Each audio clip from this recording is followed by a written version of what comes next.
6장 보나벤투라 오늘날을 위한 영적 안내자. 우리가 3000년기에 다다르기는 했지만 영적 체험에 대한 관심은 사그라들 조짐이 보이지 않는다. 오늘날 세상은 영적 깨달음을 위한 다양한 방법을 주장하는 개인이나 단체들로 넘쳐난다. 불행히도 때때로 사람들에게 거짓 우상들을 본받아 따르도록 권하는 방법들도 있다. 영적 자극이 잘못 주어졌을 때 생겨나는 처참한 결과들이 어떠한지 알고자 한다면 우리는 존스타운이나 웨이코에서 일어난 비극을 살펴보기만 하면 된다. 보나벤투라는 영적으로 길 잃은 이에게 방향을 제시하고 영적으로 굶주린 이에게 음식을 제공한다. 이는 그것을 취하는 이들의 생명을 유지하고 성장시켜줄 실질적인 음식이다. 보나벤투라의 영성은 실제 세계에 기반을 두고 있다. 이는 사유하고 상상하며 사랑할 수 있는 우리의 능력을 적절히 고려한 것이다. 이 여정은 우리를 고립과 무미건조함 속에 오도 가도 못하게 놓아두지 않고 우리의 갈증을 반드시 채워주는 생명수가 흐르는 샘으로 데려간다. 생명수는 우리를 창조하고 우리가 돌아가야 할 하느님의 무한한 아름다움과 선이다. 하느님을 향해 나아가는 보나벤투라의 길은 우리가 살아가는 이 세상의 행복에 관심을 둔 사람을 위해 고안된 것이다. 이 길은 인간의 지식 탐구를 받아들이고 확장한다. 보나벤투라는 지적 지식의 가치뿐만 아니라 사랑을 드러내는 태도에서 샘솟는 지식의 가치 또한 강조한다.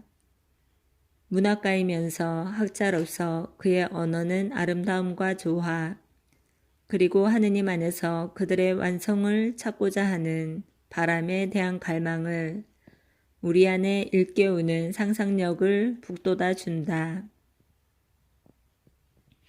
이번 장에서는 중세 파리의 철학자요 신학자가 오늘날 영적 순례 발자취를 계속해서 안내하는 방법에 대해 살펴볼 것이다. 하빌의 영성. 앞선 장에서 우리가 살펴본 여러 개념은 하느님에 대한 우리의 탐구 안에서 자연세계와 타인과 연관된 우리의 체험을 꺼려서는 안 된다고 제안한다. 오히려 하느님에 대한 갈망은 하느님이 창조한 모든 것을 더 깊이 소중하게 여기도록 우리를 이끌고 우리가 일부분을 이루는 이 세계로부터의 분리가 아닌 관계를 맺도록 안내한다. 보나벤투라에게 있어 신앙은 결코 삶에서 분리될 수 있는 요소가 아니다. 하느님을 찾고자 교회에 가지만 그 뒤 모든 것을 잊고 자신의 현실 삶으로 돌아가는 것이 아니다. 프란치스코와 보나벤투라에게는 신앙과 삶 사이에 어떠한 구분도 존재하지 않았다. 하느님 체험은 우리가 경험한 모든 것 안에서 의미를 지니는 것이고 실제로 우리의 경험들에 더 깊은 의미를 부여한다.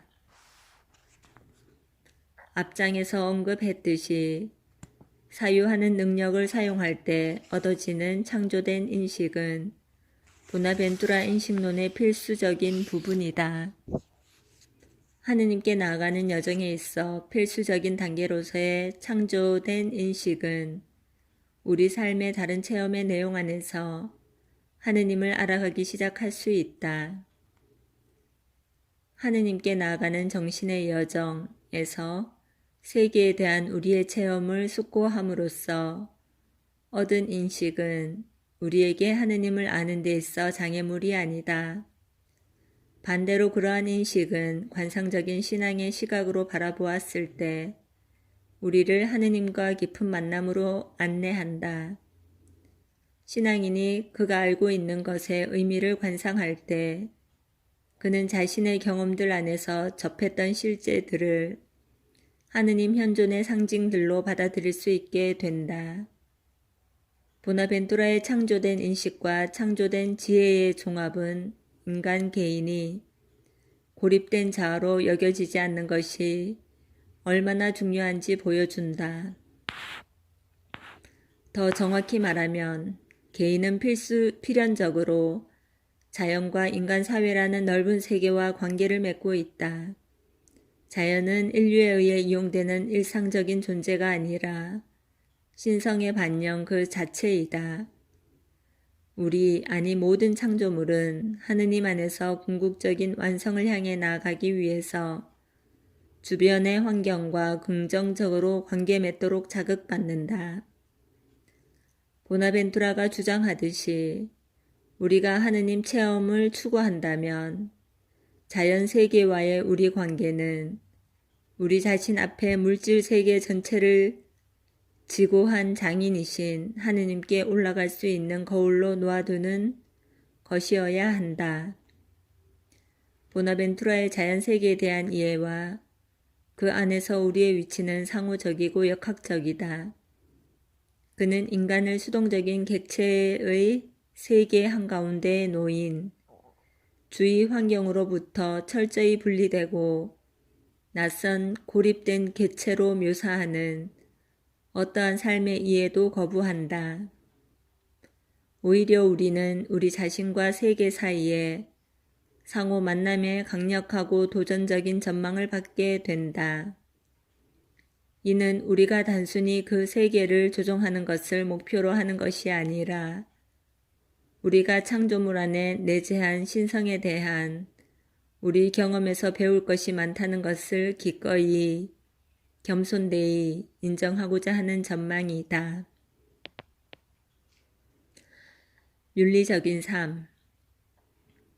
보나벤투라의 전망 안에서 하느님에 대한 인식은 본질적으로 사회적 차원을 지닌다. 그것은 단순히 하느님과 개인 사이의 사적인 일이 아니라 필연적으로 타인과의 관계를 수반한다. 하느님을 향한 여로를 따르는 여정은 덕의 실천으로 특정지어지는 윤리적인 삶을 살아가는 것을 필요로 한다. 이는 추상적이거나 비인격적인 의미에 따른 관점에서 이해되어서는 안 된다.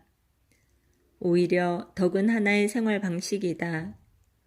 도덕적인 삶은 하느님을 향한 여로를 따르는 개인적인 진보와 사회적인 진보 모두를 가능하게 한다. 영적 여정의 정점이 하느님 사랑의 체험 안에서 발견되는 것처럼 덕의 정점도 사랑의 실천 안에서 발견된다. 보나벤투라는 정의 하나만으로는 도덕적인 사회를 보장하는 것이 불충분하다고 주장한다. 정의의 실천은 일정한 일치와 질서 의식을 달성할 것이다. 그렇지만 이러한 일치와 질서가 계속되기 위해서는 또한 무질서와 분열로 악화되지 않기 위해서는 사랑이 필요하다. 사회 구성원 개개인은 다른 사회 구성원들의 최고의 행복을 바라야 한다. 이러한 이상이 성취되기 어렵다는 것은 의심할 여지가 없다. 하지만 보나벤투라는 그 이상이 프란치스코의 삶에서 드러나기에 이러한 생활 방식은 가능하다고 주장한다. 프란치스코의 체험은 윤리적이고 도덕적인 삶의 모범으로 제시된다. 윤리적으로 살아가라는 권고는 하느님 사랑의 요구에 응답하려는 시도이다. 여기에서는 프란치스코가 그러했듯이 그리스도의 삶 안에서 표현된 가치들을 그 토대로 삼는 생활 방식을 받아들이려는 의지가 필요하다. 무엇보다도 윤리적 삶이란 인류를 향한 하느님 사랑의 신비, 프란치스코의 마음을 사로잡았던 그 신비에 빠져드는 것이다. 어떤 이의 전 존재가 무한한 사랑 그 자체에 사로잡히게 되면 그는 그 답례로 사랑하지 않을 수 없다. 사랑을 갖게 되는 즉시 완전에 속한 모든 것, 곧 행동하고 고통받고 살고 죽는 것조차 쉬워진다. 따라서 우리는 사랑이 커가도록 애써야 한다. 왜냐하면 완전한 사랑은 다른 모든 것을 완전으로 이끌기 때문이다. 현 세기에 들어 우리는 정의에 대한 다양한 요청을 목격했다. 애석하게도 이러한 요청들이 자주 증오, 폭력, 집단 학살, 독재 정권의 수립으로 변질되는 것을 보았다. 정의를 위한 투쟁이 사랑의 불에 고치되지 않는다면 억압받던 이는 너무나 쉽게 억압자가 되고 불의의 악순환이 지속될 수 있다. 보나벤투라는 우리에게 도덕성의 중심에 하느님의 선성에서 흘러나오는 무한한 사랑을 근원이자 원천으로 삼는 진실한 사랑을 찾아야 함을 상기한다. 보나벤투라는 우리의 하느님 체험과 인간 경험의 다른 차원들 사이에 이분법을 설정하지 않는다. 그의 작품들은 자연과 사회, 세계와의 우리의 필연적인 관계에서 생겨난 문제들을 다룬다는 측면에서 의미 있는 방법으로 종교적 체험에 대해 말할 수 있음을 증명한다. 인식탐구.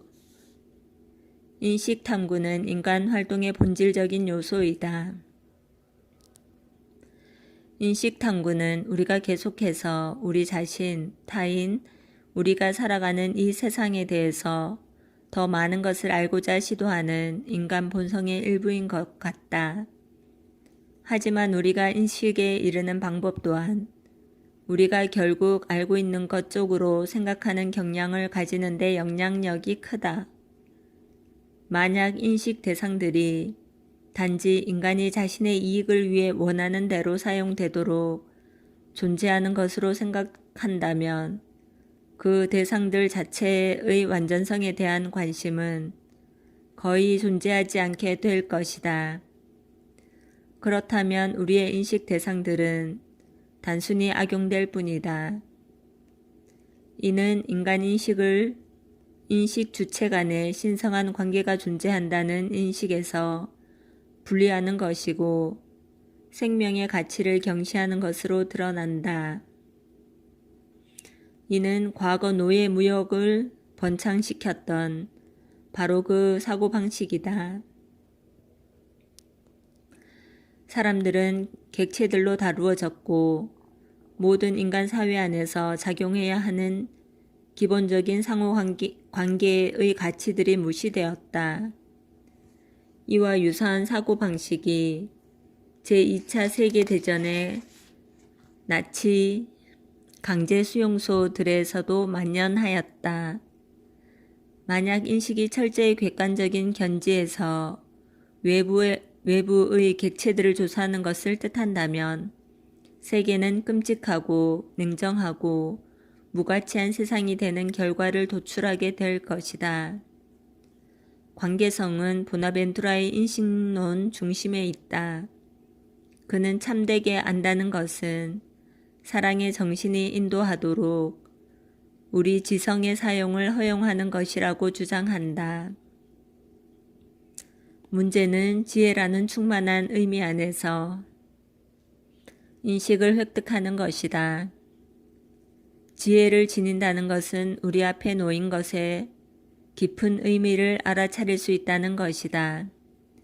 이는 사실에 대한 공정한 관찰자와 연구자의 태도 그 이상을 요구한다.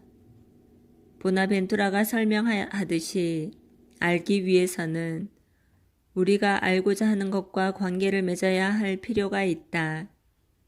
또한 관상과 경외의 자세를 통해 지식을 획득할 필요가 있다. 이러한 점은 그의 타론적 인식이라는 용어의 사용에서 나타난다. 타론적 인식은 탐구라는 추주상적 과정의 최종 산물이 아니다. 타론적 인식은 우선 관조적이고 관상적인 태도를 요구한다. 관상을 통해 인식자는 그 대상과 관계 맺게 되고 그에 매료되어 점점 더 그를 알고자 갈망한다. 인식자는 인식에 대한 이러한 갈망을 통하여 인식 대상과의 관계 안으로 들어가고 인식 대상의 의미를 더 많이 인식하게 된다.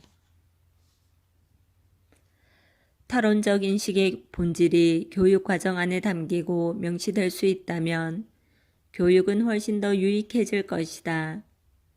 너무 자주 교육이 사실과 정보를 축적하는 수단이 되곤 한다. 아마도 마우스 클릭 한 번으로 많은 양의 정보를 얻을 수 있는 이 전자시대에서는 더욱더 그러하다.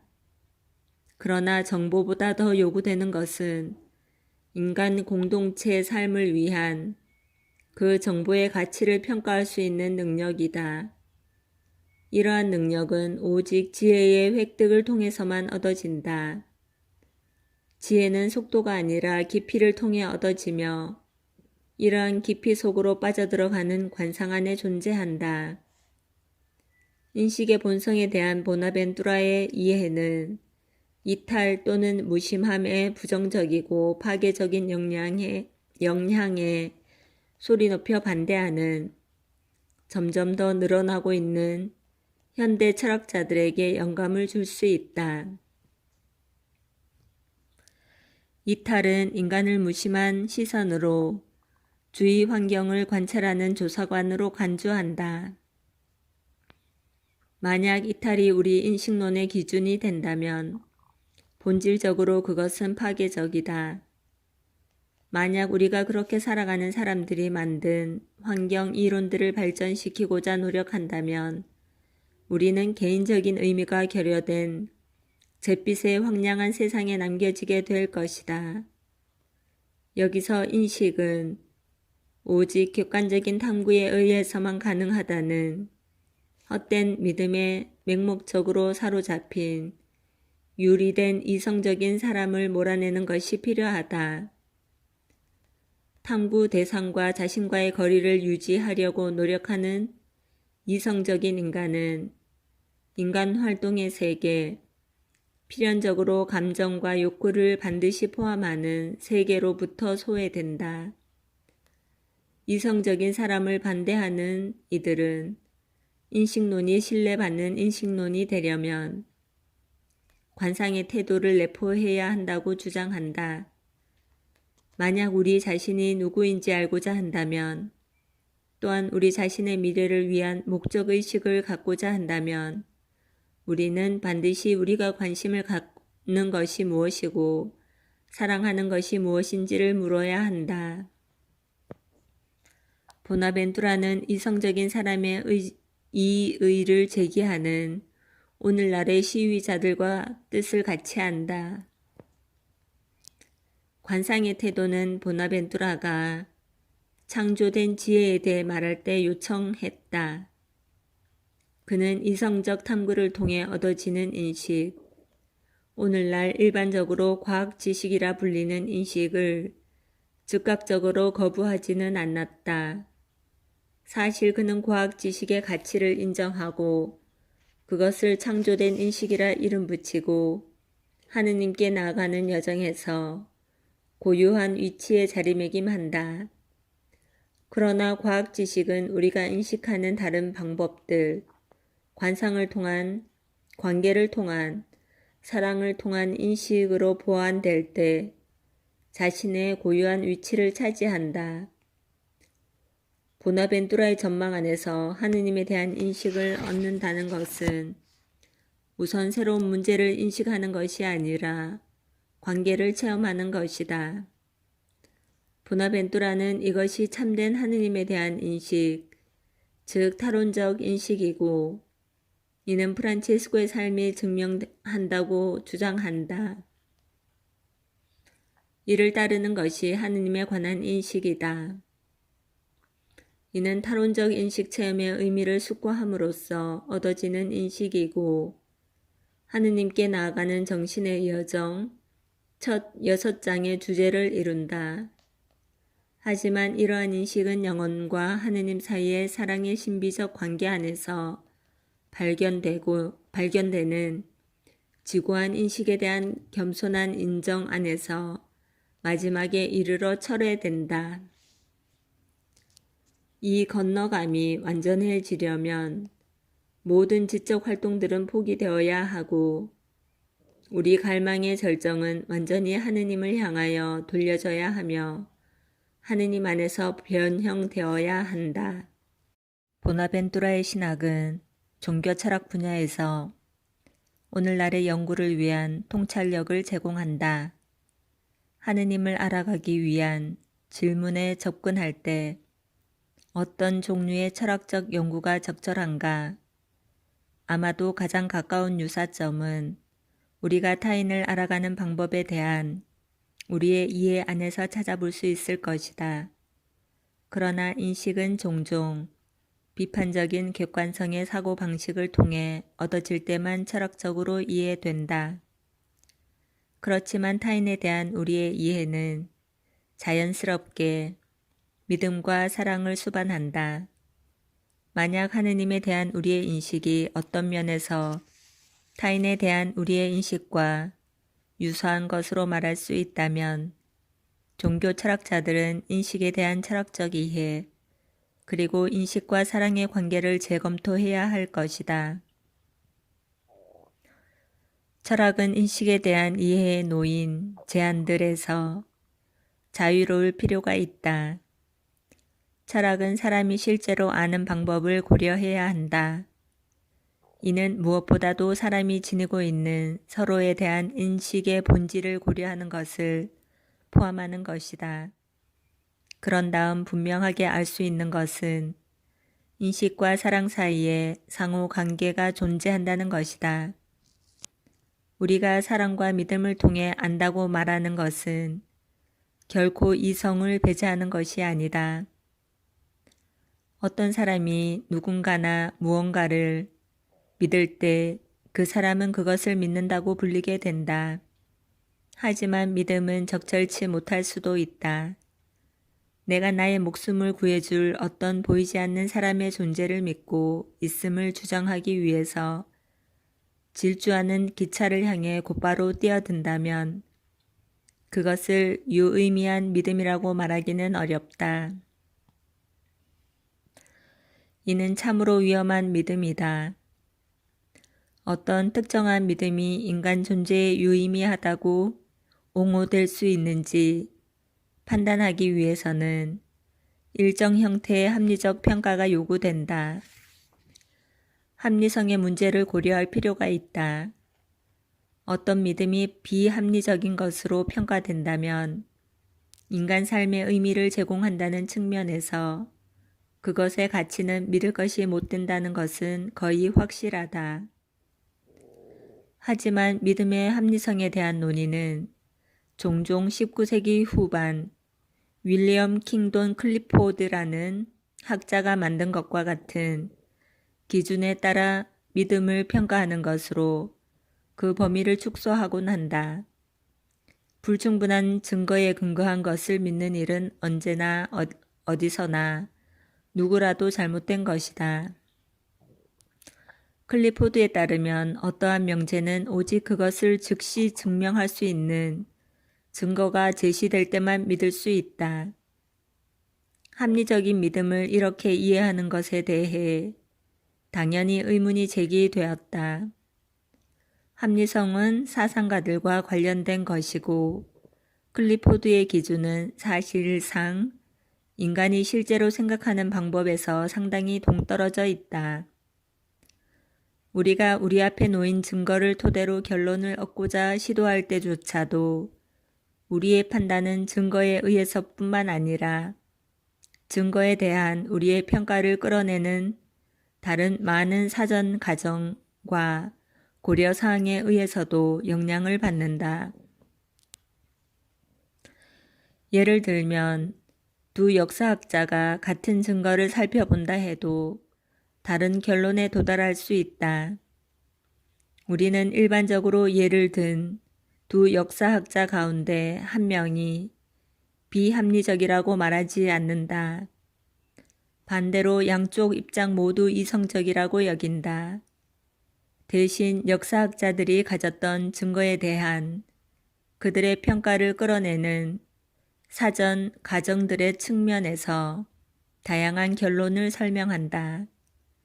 만약 우리가 역사학자들의 가정이나 논증 방법이 비합리적이었다고 판단 내린다면 그럴 때만 그 결론이 비합리적이라고 말할 수 있다. 이러한 평가는 광범위한 요소들을 고려해야 한다.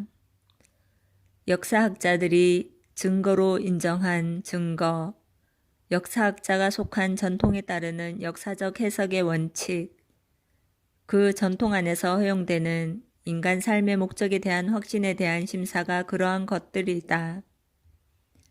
이는 이러이러한 것이 평가받게 될 사건이라는 역사학자가 지닌 믿음의 합리성이라는 넓은 틀과의 관계를 고려해야 할 것이다. 믿음의 합리성에 관한 문제는 단순히 어떤 특정 명제가 공정하고 특정 개인과 상관없이 일반적인 조사 절차에 따른 타당한 것인지 검토하는 것보다 훨씬 광범위하다. 이를 설명하기 위해 철학자 바실 미첼은 항해사와 등대의 예를 사용한다. 함선의 불침범은 함선이 육지로부터 수백 마일 떨어져 있다는 항해사의 계산에도 불구하고 자신이 등대를 목격했다는 것을 믿는다. 하지만 불침범이 지닌 믿음의 합리성은 단순히 독립적으로 평가되지 않는다. 그의 믿음은 항해사의 증거와 모순되기에 잘못된 것이다. 얼마 지나지 않아 망군이 육지가 보인다고 보고할 때 불침범의 믿음은 더 타당한 것으로 여겨지게 된다.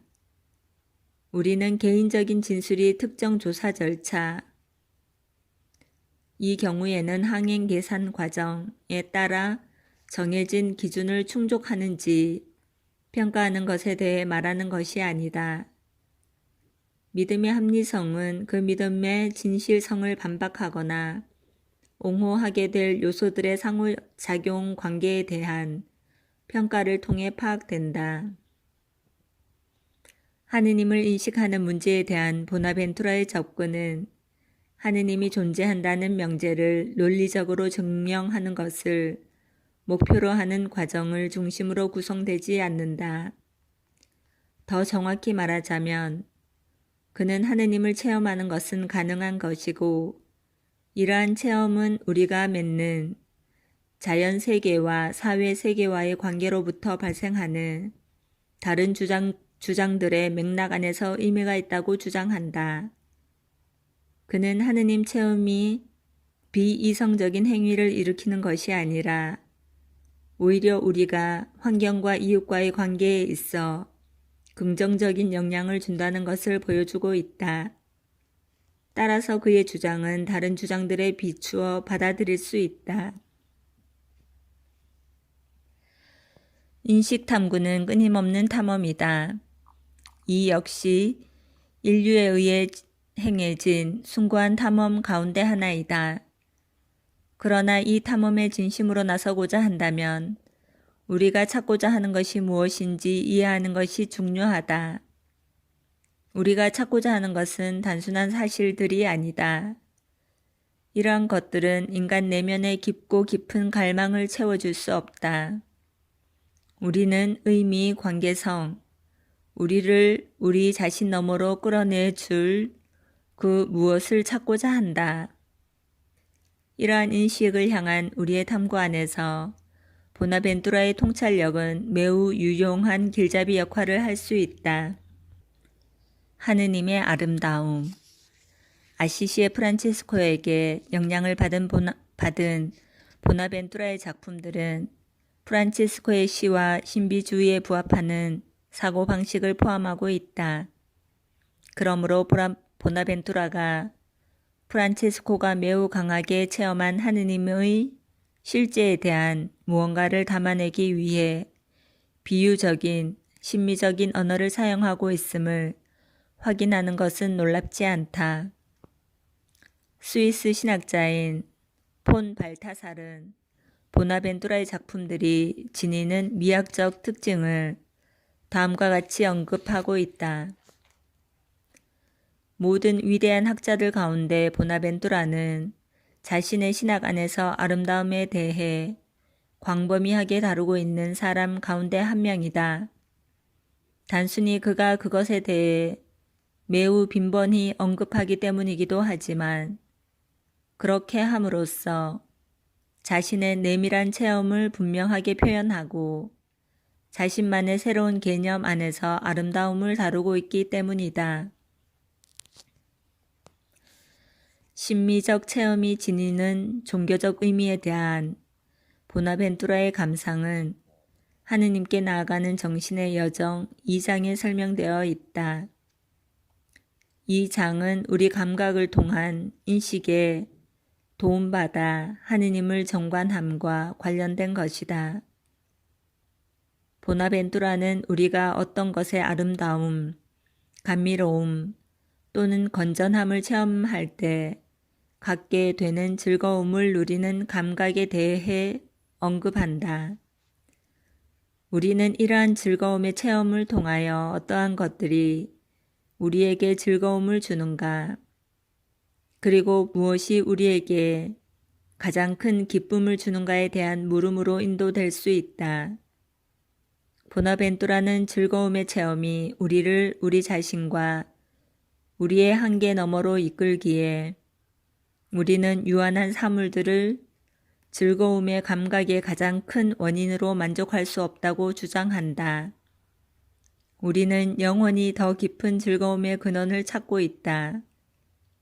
보나벤투라에게 이는 궁극적인 근원이 무한한 것, 곧 하느님의 생명 안에서 발견되는 것임을 시사하는 것이다. 이처럼 아름다움으로써 즐거움의 근원적인 아름다움이 있음을 보여준다. 오직 하느님 안에만 참되고 근원적인 즐거움이 있음이 명백하다. 그리고 우리는 우리의 모든 즐거움 안에서 이 즐거움을 추구하도록 이끌린다. 보나벤투라는 하느님의 아름다움에 대해 말한다.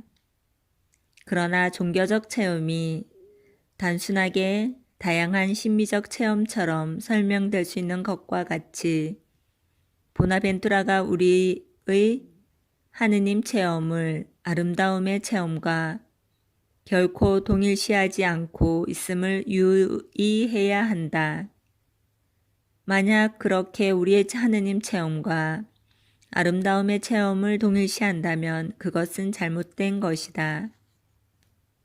참된 아름다움에 대한 우리의 평가는 우리의 하느님 체험 때문에 결정되어야 한다.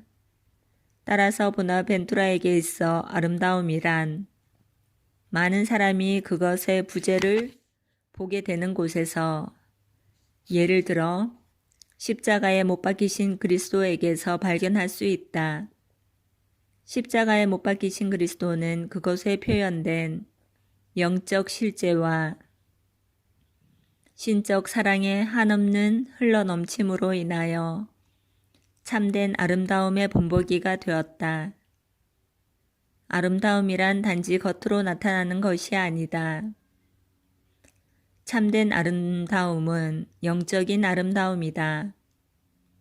사람을 아름답게 만드는 것은 내면에서 비롯된 것이다. 많은 사람이 아름다움을 사랑한다. 그러나 아름다움은 외적인 것들 안에 존재하지 않는다. 참된 아름다움은 지혜의 아름다움 안에 존재한다. 보나벤투라가 하느님에 대해 아름다움이라고 말할 때 추상적이고 개념적인 아름다움에 대해 말하지 않는다. 하느님은 아름다움이시다. 왜냐하면 하느님은 우리의 열망과 마음을 사로잡아 우리의 기쁨이 되시는 역동적이고 능동적인 분이시기 때문이다. 하느님은 힘센 분이시다. 그리고 힘센 분이시라면 또한 아름다운 분이시기도 하다. 그런데 지혜야말로 가장 아름다운 것이다. 그러므로 하느님은 지혜로운 분이시다. 나는 그 아름다움 때문에 사랑에 빠졌다. 여기에 함축된 내용에 주목해야 한다. 궁극적인 힘은 권력과 강요의 힘이 아니라 매력의 힘, 아름다움의 힘이다. 하느님은 우리에게 경배하라고 강요하지 않는다. 오히려 하느님은 우리를 우리 자신 너머로 이끌고 우리는 하느님을 매우 매력적인 분으로 체험한다. 결국 이러한 체험은 아름다움을 구성하는 것에 대한 우리의 일반적인 이해를 무너뜨리고 그 이해를 근본적으로 대체할 수 있다. 이는 심지어 깊은 어둠의 구덩이 속에서도 또한 부서지고 십자가에 못 박힌 한 사람 안에서도 아름다움을 알아볼 수 있게 해준다. 보나벤투라가 하느님에 대해 언급하고자 사용한 심미적 언어는 현대 세계에서 하느님에 대해 말하기 위한 의미 있는 방법을 찾고자 하는 탐구에서도 가치 있는 통찰을 제공할 수 있다. 아마도 이러한 점에서 우리는 보나벤투라가 그리스도의 인식에 관한 토론 문제집에서 만들어낸 인식과 이해의 차이에 대해 숙고해 볼 수 있을 것이다. 그가 말하길 우리는 하느님을 이해하는 것이 아니라 하느님의 현존을 인식하거나 느끼는 것이다. 마찬가지로 심미적 체험 역시 이해의 문제가 아니라 인식의 문제이다. 아름다움에 대한 체험을 분석하고 어떤 것이 왜 아름다운지 완벽하게 설명하는 논거들의 목록을 제공하는 것은 불가능하다. 아름다움에 대한 체험은 그것이 아름답다고 할 수 있는 이유보다 더 오래 남는다. 또한 정해진 절차에 따른다고 해서 자동으로 아름다움을 체험하는 것도 아니다. 오히려 아름다움은 발견되는 것이다. 보나벤투라의 표현을 빌리자면 그것은 어떤 방식으로든 느끼게 되는 것이다. 실제로 때때로 자연은 우리를 압도하곤 한다. 예를 들어 마음을 사로잡는 일몰에 장엄하면서 자연 세계의 아름다움에 매혹될 때가 그러하다. 무언가를 아름다운 것으로 인식하는 가운데 우리는 그것이 매력적이라는 것을 발견하게 된다. 이때 우리는 지적 활동을 하는 것이 아니다. 매력적인 것에 의해 우리 자신과 우리의 합리적인 개념들 너머로 이끌리게 되는 경우가 더 많다. 이러한 체험의 언어는 주의 깊고 열린 마음으로 찾는 사람을 압도하고 사로잡는 선이시며 아름다움이신 하느님에 대해 말하는 데 있어 우리에게 도움을 줄 수 있다. 이는 차가운 효율성에 메마른 세상에 환멸을 느끼며 성장하고 아름다움의 분출을 갈망하는 많은 이에게 희망과 의미를 제공할 수 있는 언어이다. 보나벤투라의 언어는 문자 그대로 해석해서는 안 된다. 그의 미학적이고 은유적인 특성은 체험할 수는 있지만 완전히 이해할 수는 없는 하느님의 신비 안으로 우리를 더 깊이 이끌기 위한 것이다. 모상을 받은 뒤 하느님 사랑의 힘에 압도당한 성 프란치스코는 하느님께 당신은 아름다움이시나이다 라고 기도하였다. 보나벤투라의 언어로 안내되어 우리가 향하는 하느님은 아름다움이신 하느님, 우리의 영적 갈증을 풀어주시고 우리의 열망을 사로잡으시며 우리를 우리 자신 너머로 이끄시는 하느님이다. 교회 안의 권위. 교회는 본성상 위계적이기에 교회 안에서 권위가 행사되는 것은 흔한 일이다. 사람들이 교회 안에 위계를 떠올릴 때 일반적으로 교계를 구성하는 교황, 주교들, 사제들과 같은 식별 가능한 계층으로 생각하는 경향을 보인다. 게다가 한 계층이 다른 계층들 위에서 지배하는 것으로 여겨지기 때문에 위계라는 용어는 종종 악평을 받곤 한다. 이는 위계의 개념에 대한 매우 고정된 이해이고 실제로 보나벤투라의 용어 사용과도 전적으로 맞지 않는 것이다. 위계에 대한 그의 이해는 위 디오니시우스의 작품들에서 영감을 얻었다. 보나벤투라가 위계 질서에 대해 언급할 때 그의 첫 관심사는 개별 인간 안에 담긴 영성적 단계에 있다.